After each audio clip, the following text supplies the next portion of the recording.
Friends, welcome to my channel. Uttara Karnataka recipe ನೋಡಕತ್ತಂತ ಎಲ್ಲ ನನ್ನ ಅಕ್ಕ ತಂಗಿಯರಿಗೂ ನಿಮ್ಮ ಮನೆ ಮಗಳಾದ ಲಕ್ಷ್ಮಿ ಆರ್ ಮಾಡುವ ನಮಸ್ಕಾರಗಳು. ಫ್ರೆಂಡ್ಸ್, ಇವತ್ತಿನ ರೆಸಿಪಿ ಏನ್ ತಗೊಂಬಂದಿನಿ ಅಂದ್ರೆ ನಮ್ಮ ಉತ್ತರ ಕರ್ನಾಟಕ ಸ್ಪೆಷಲ್ ಬದ್ನಿಕಾಯಿ ಪಲ್ಯ ಡಿಫ್ರೆಂಟ್ ರೀತಿಯಲ್ಲಿ ಹೇಳ್ಕೊಡ್ತೀನಿ. ಅದೇ ರೀತಿ ಅಲ್ಲ, ಬೇರೆ ತರ ಯಾವ ರೀತಿ ಮಾಡ್ತೀನಿ ಅಂತ ಏನೇನು ಇಂಗ್ರೀಡಿಯೆಂಟ್ಸ್ ತೊಗೊಂಡಿನಿ ಅಂತ ತೋರಿಸ್ತೀನಿ. ಏನು ತೊಗೊಂಡಿನಿ ಅಂದ್ರೆ ಈರುಳ್ಳಿ ತೊಗೊಂಡಿನಿ, 2 ಈರುಳ್ಳಿ, ಆಮೇಲೆ ಬದನೆಕಾಯಿ, ಸ್ವಲ್ಪ ಹುಣಸೆ ಹಣ್ಣು, ಚಕ್ಕೆ, ಲವಂಗ, ಒಂದು 5-6 ಹೆಸರು ಬೆಳ್ಳುಳ್ಳಿ, ಸ್ವಲ್ಪ ಅಜ್ವೈನ್ ಕಾಳು, ಆಮೇಲೆ ಕೊಬ್ಬರಿ, ಹಸಿ ಮೆಣಸಿಕಾಯಿ, ಆಮೇಲೆ ಎಳ್ಳು, ಶೇಂಗಾ, ಆಮೇಲೆ ಗೋಡಂಬಿ, ಆಮೇಲೆ ಕಸಕಸೆ, ಟೊಮೆಟೊ, ಆಮೇಲೆ ಸ್ವಲ್ಪ ಶುಂಠಿ ತೊಗೊಂಡೆ ನೋಡ್ರಿ. ಎಣ್ಣೆ ಹಾಕಿನಿ ಫ್ರೈ ಮಾಡ್ಲಿಕ್ಕೆ. ಎಣ್ಣೆ ಒಳಗೆ ಈರುಳ್ಳಿ ಹಾಕ್ತೀನಿ. ಈರುಳ್ಳಿ ಫ್ರೈ ಮಾಡ್ಕೊಳ್ಳೋಣ ಸ್ವಲ್ಪ ಗೋಲ್ಡನ್ ಕಲರ್ ಬರೋವರೆಗೂ. ಈರುಳ್ಳಿ ಕಟ್ ಮಾಡಿ ನೀರಲ್ಲಿ ಹಾಕಿಟ್ಕೊಳ್ಳಿ. ನಾನು ಇದು ಈರುಳ್ಳಿ ಅಲ್ಲ, ಸಾರಿ, ಬದನೆಕಾಯಿ. ಮೆಣಸಿಕಾಯಿ ಹಾಕೊಂಡಿನಿ, ಇವೆರಡು ಫ್ರೈ ಆಗ್ಯಾವ. ಈಗ ಚಕ್ಕೆ ಹಾಕೋಣ, ಆಮೇಲೆ ಲವಂಗ ಅಷ್ಟು ಹಾಕೋತೀನಿ ನೋಡ್ರಿ. ಲವಂಗ, ಧನಿಯಾ ಕಾಳು ಎಲ್ಲ ಹಾಕೊಂಡಿನಿ. ಕೊಬ್ಬರಿ, ಶೇಂಗಾ, ಗೋಡಂಬಿ ಅಷ್ಟು ಹಾಕ್ಬಿಡ್ತೀನಿ ನೋಡ್ರಿ. ಎಳ್ಳು ಹಾಕ್ತಾ ಇದ್ದೀನಿ.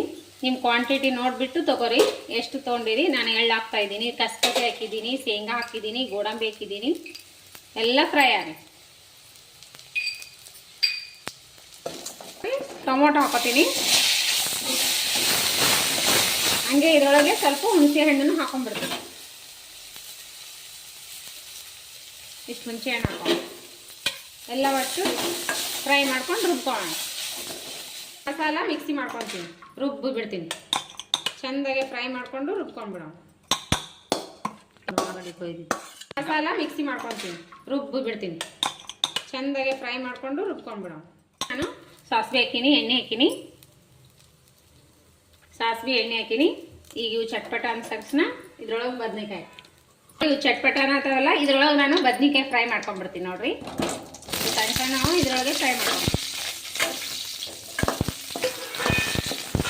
ಬದನೆಕಾಯಿ ಈ ರೀತಿ ಹೊಳ್ಕೋಬೇಕ. ನಾನು ಹಾಗೆ ಹೋಳನ್ನ ಹಾಗೆ ಫ್ರೈ ಮಾಡತ್ತೀನಿ, ನೀರಲ್ಲಿ ಬಿಟ್ಟಿಲ್ಲ ನಾನು. ಈಗ ಫ್ರೈ ಮಾಡ್ಕೊಂಡು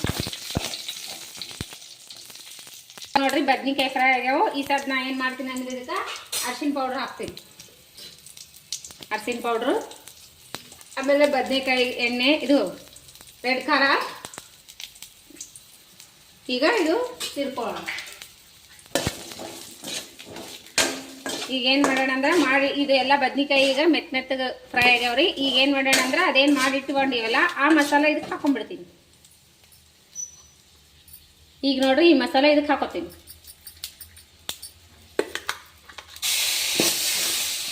ಹಂಗೆ ಬೇಕಂದಷ್ಟು ನೀರು ಹಾಕೊಂಡ್ಬಿಡ್ಬೇಕು. ಗ್ರೇವಿ ನೀರು ಹಾಕೋಣ ಗಟ್ಟಿಯಾಗಿದೆ. ಈಗ ನೋಡ್ರಿ, ನೀರು ಎಷ್ಟು ಬೇಕಾಗ್ತಾವ ಅಷ್ಟು ನೀರು ಹಾಕೋರಿ. ಗ್ರೇವಿ ಎಷ್ಟು ಬೇಕು ನಿಮ್ಗೆ, ಮಸ್ತ್ ಆಗುತ್ತೆ. ಈಗ ಏನು ಮಾಡ್ತೀನಿ ಅಂದ್ರೆ ಉಪ್ಪು ಹಾಕ್ತೀನಿ ರುಚಿಗೆ ತಕ್ಕಷ್ಟು. ಇದಕ್ಕೆ ಹುಳಿ ಅದೇ ಎಲ್ಲ ಹಾಕಿ ರುಬ್ಬಿ ಏನೂ ಹಾಕೋದಿಲ್ಲ, ಉಪ್ಪು ಹಾಕ್ತೀನಿ ನಾನು ಸ್ವಲ್ಪ.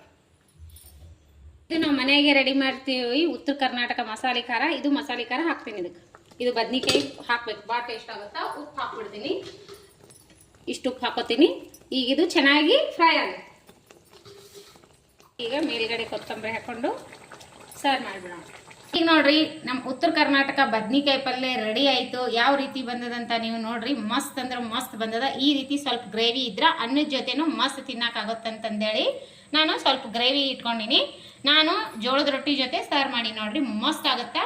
ರೊಟ್ಟಿ ರಾತ್ರಿ ಮಾಡಿದ್ದು ನಿನ್ನೆ, ಮಸ್ತ್ ಅದ್ರ ಮಸ್ತ್. ಚಪಾತಿ ಜೊತೆ, ರೊಟ್ಟಿ ಜೊತೆ ಬದ್ನಿಕಾಯಿ ಪಲ್ಯ ಊಟ ಮಾಡ್ರಿ. ಯಾರೆಲ್ಲ ಬದ್ನಿಕಾಯಿ ಇಷ್ಟಪಡಲ್ಲ ಅವರೆಲ್ಲ ಬದ್ನಿಕಾಯಿ ಇಷ್ಟಪಡೋದಂತರೂ ಗ್ಯಾರಂಟಿ. ಮನೆ ಮಂದಿಗೆಲ್ಲ ಇಷ್ಟ ಆಗುವಂಥ ಬದ್ನಿಕಾಯಿ ಪಲ್ಯ ರೆಸಿಪಿ ಹೇಳ್ಕೊಟ್ಟಿನಿ. ನೀವು ಮಾಡ್ಕೊಂಡು ಊಟ ಮಾಡ್ರಿ. ನಿಮಗೆ ಇಷ್ಟ ಆಗಿತ್ತೆ ಅಂದ್ರೆ ಲೈಕ್ ಮಾಡ್ರಿ, ಶೇರ್ ಮಾಡ್ರಿ. ನಿಮ್ಮ ಫ್ರೆಂಡ್ಸ್ ಫ್ಯಾಮಿಲಿಗೆಲ್ಲ ನನ್ನ ರೆಸಿಪಿಗಳು ಶೇರ್ ಮಾಡ್ರಿ. ಮತ್ತೆ ಮುಂದಿನ ರೆಸಿಪಿಯಲ್ಲಿ ಸಿಗೋಣ. ಬದ್ನಿಕಾಯಿ ಪಲ್ಯ ಟೇಸ್ಟ್ ಮಾಡಿ ನೋಡೋಣ. ಮಸ್ತ್ ಆಗ್ಯದ, ಬರ್ರಿ ಟೇಸ್ಟ್ ಮಾಡೋಣ.